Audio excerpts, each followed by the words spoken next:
Hi guys, आणि finally आमची successfully party झाली.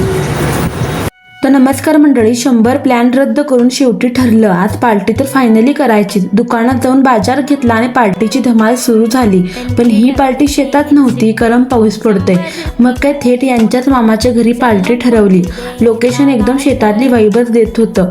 सुरुवात झाली चिकन धुण्यापासून आणि ते काम माझ्यावर. आणि यांना कांदा कापायला दिला, कारण जेवणाचं तर काही येतच नाही, कांदा तरी कापू देत म्हणून.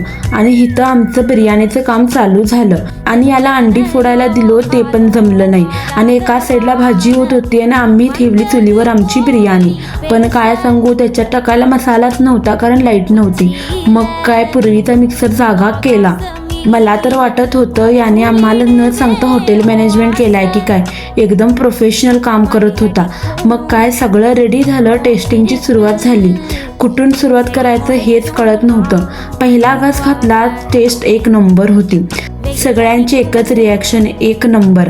अशी सुरुवात झाली की फक्त चिकनच्या हाडांचा ढिगच पडला. पण सगळ्यांचं झालं, पण याची मशीन काय लवकर भरतच नव्हती. मग शेवटी सगळं आवरून जरा बसलो आणि बिर्याणी उरलेली डब्यातून घरी नेण्याचं प्लॅन चालू झालं. पार्टी शेतात नव्हती, पण वाईब मात्र एकदम शेतीसारखीच भेटली. मग घरचा प्रवास, पण त्यातही घरून सकाळीच वॉर्निंग होती, उद्या जेवण पाहिजे तर भाजी घेऊन ये. मग काय पार्टीचा एंड भाजी घेऊनच. तर पुढची पार्टी लवकरच भेटूया पुढच्या ब्लॉग मध्ये. बाय.